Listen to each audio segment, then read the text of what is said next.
Saya ulangi lagi, yang Banat belum menjawab ya, baru sedikit yang menjawab. Assalamualaikum warahmatullahi wabarakatuh.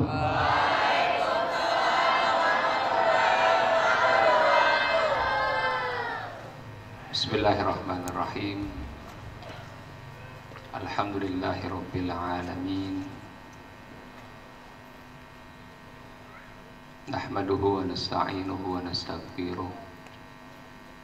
Wa na'udzu billahi min shururi anfusina wa min sayyiati a'malina. May yahdihillahu fala mudilla lahu wa may yudlil fala hadiya lahu.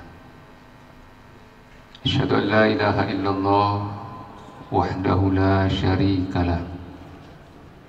Wa asyhadu anna Muhammadan abduhu wa rasuluhu la nabiyya ba'dah. Qalu subhanaka la ilma lana illa ma 'allamtana innaka antal alimul hakim. Rabbi shrah li sadri wa yassir li amri wahlul 'uqdatam min lisani yafqahu qawli waj'alni waziran min ahli.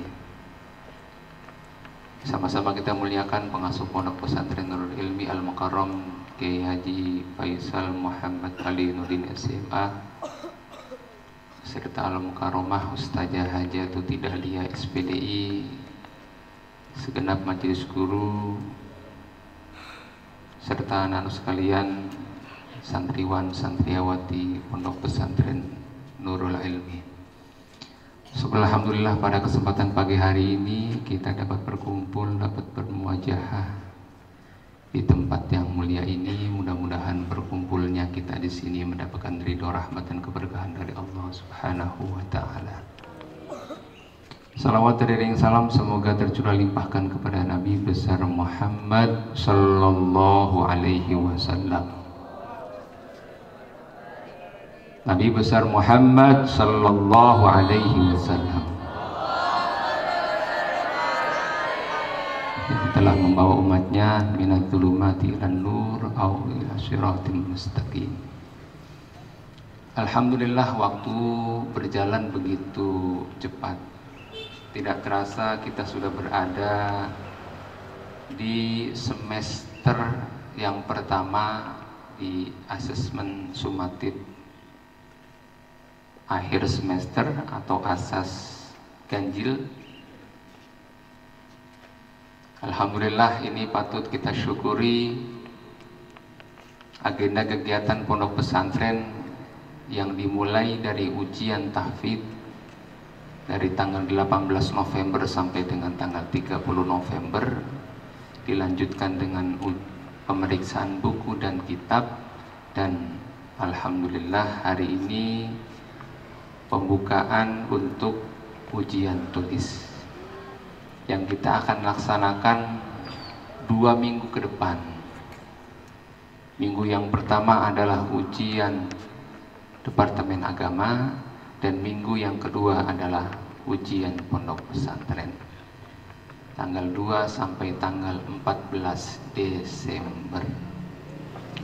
Kemudian ujian lisan 4 hari dari tanggal 16 sampai tanggal 19 Desember, dan dilanjutkan rehat sebentar dari tanggal 21 sampai tanggal 3 Januari 2025. Yang tadinya liburan hanya 1 minggu ditambahkan jadi 2 minggu. Alhamdulillah. Hasil dari diskusi pimpinan terkait dengan liburan, kita tambahkan 1 minggu lagi karena memang kita tahu persis bagaimana santri itu capek ujian 1 bulan. Ya, walaupun di Kementerian Agama dijadwalkan 1 minggu, kita tambahkan 1 minggu lagi untuk kalian rehat sejenak di rumah, istirahat sejenak di rumah, tapi bukan libur semuanya, ya, ibadah tetap. Kemudian kegiatan-kegiatan yang biasa di pondok pesantren tetap, kayak murojaah Al-Quran, membantu orang tua, ya. Nah, intinya berpindah dari pondok pesantren ke rumah masing-masing dalam rangka melepas kangen, melepas kerinduan kepada orang-orang tercinta yang ada di rumah masing-masing. Jadi untuk pengurus dan kelas 12 kembalinya hari Jumat tanggal 3 Januari, dan untuk anggota kembalinya hari Sabtu 4 Januari. Tanggal 5 Januari itu bersih-bersih kelas, hari Seninnya sudah belajar. Ya, kalian patut syukuri itu.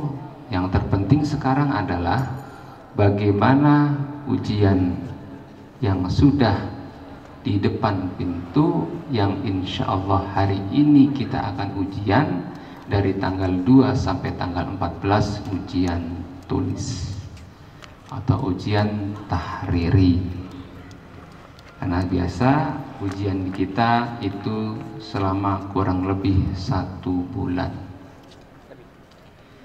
Oke, ada 3 komponen yang harus terpenuhi supaya ilmu kalian ini berkah manfaat. Dalam menuntut ilmu agama itu ada 3 poin yang pernah saya sampaikan. Yang pertama adalah guru, yang kedua adalah wali santri atau orang tua murid, yang ketiga adalah santri atau murid. Ya, yang pertama gurunya sudah memberikan ilmunya, sudah memberikan pembelajaran-pembelajaran kepada anak-anak santri.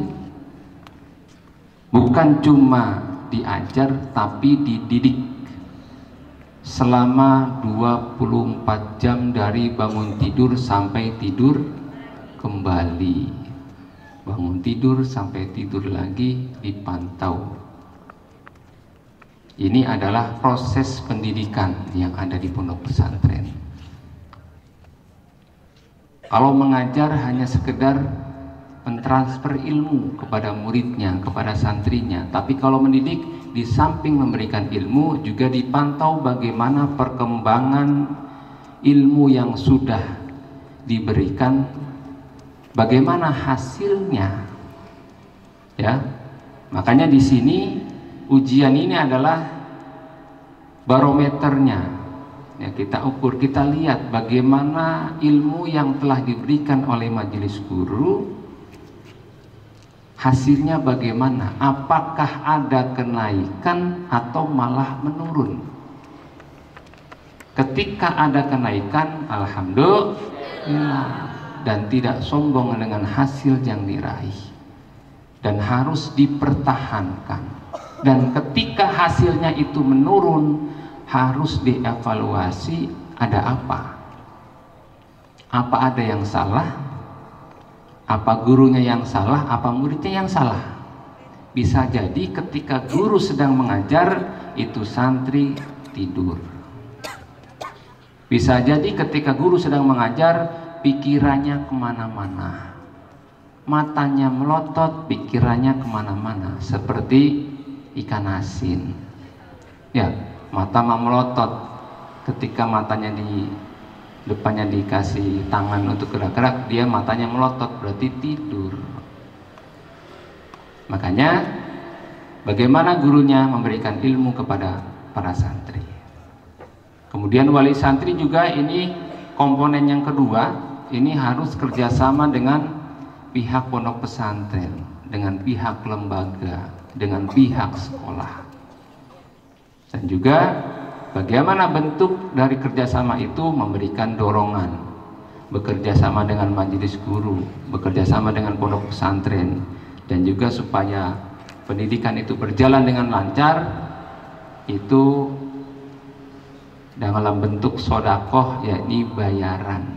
Ya, bayarannya juga harus lancar. Kalau bayarannya tidak lancar, ini sangat berpengaruh sekali. Ya, berpengaruh sekali. Makanya itu kerjasama yang baik itu harus ada, diantaranya adalah majelis gurunya, yang keduanya adalah wali santri, yang ketiganya adalah para santri. Kalian adalah para santri, itu berbeda dengan sekolah yang di luar. Kalau yang di luar, mereka pulang pergi ke rumah, bolak-balik ke sekolah, pulang lagi ke rumah. Tapi kalau di pesantren, kalian 24 jam dididik di pondok pesantren. Hasilnya berbeda. Ya, bagaimana ketika kalian di pesantren, nanti ketika lulus itu merasakan bagaimana kekeluargaan yang ada di pondok pesantren. Di sini seperti satu keluarga. Sehingga nanti ketika lulus bagaimana kalian berasa dididik di pondok pesantren. Berbeda dengan di luar.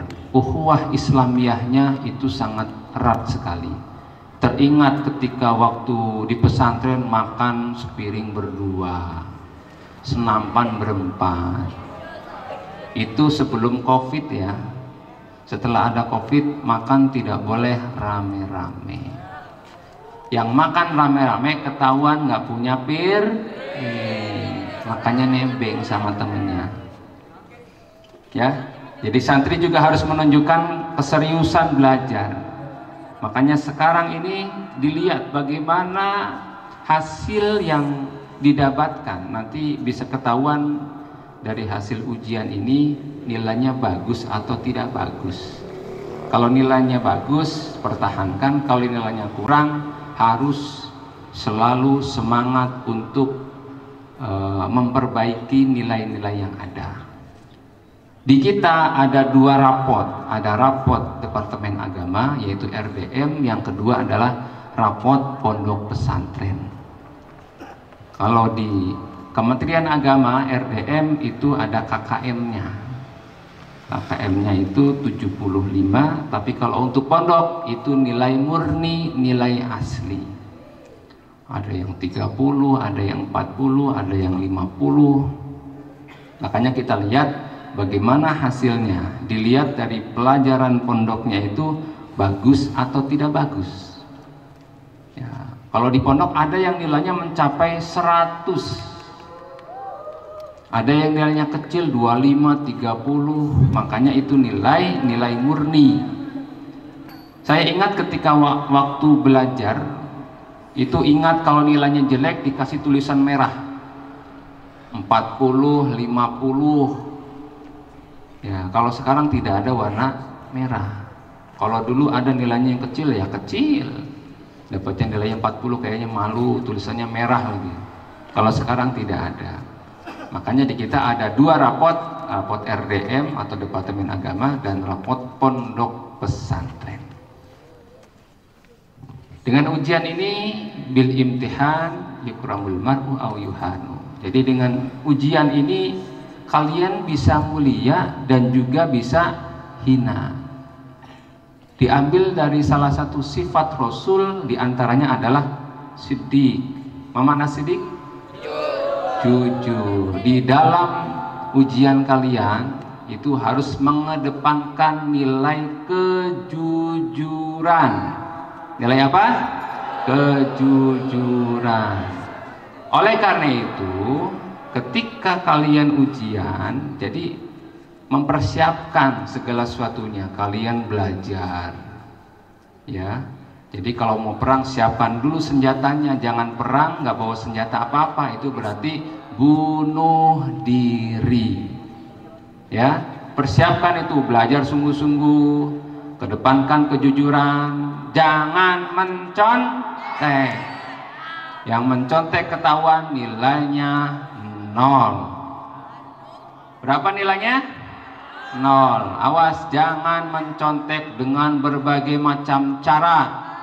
Ada yang bikin catatan kecil, mungkin ada yang bikin tulisan di tangan, tulisan di papan jalan, dan lain sebagainya. Itu di mana?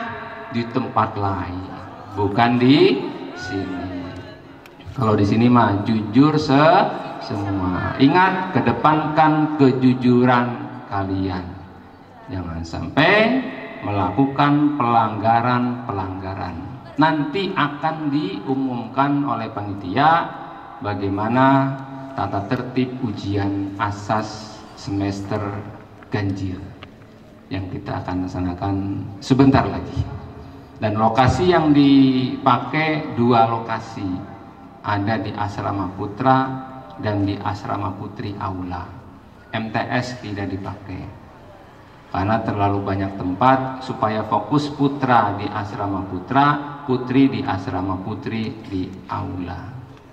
Jadi selamat menempuh ujian, mudah-mudahan diberikan kemudahan, diberikan kelancaran, diberikan ilmu yang bermanfaat. Ingat, kalian persiapkan ujian ini jangan ngasal. Ingat, ngisinya jangan ngasal. Kadang ada tulisan kecil, maaf Ustadz nomor 4 nggak bisa, ada tulisannya, dikasih lingkaran. Maaf Ustadz ini nggak paham ini, jadi saya nggak isi, ada tulisan. Kadang seperti itu, kadang curhat di situ. Aduh, makanya dipersiapkan segala sesuatunya sebelum kalian berperang. Sebelum ujian harus dipersiapkan. Siap? Siap? Mungkin itu saja supaya ujian jam 8 nanti bisa mulai. Selamat menempuh ujian, mudah-mudahan selalu dalam lindungan ridho rahmat dan keberkahan dari Allah Subhanahu wa taala. Akhirul kalam, wallahul muwaffiq ila aqwamit thoriq. Wassalamualaikum warahmatullahi wabarakatuh.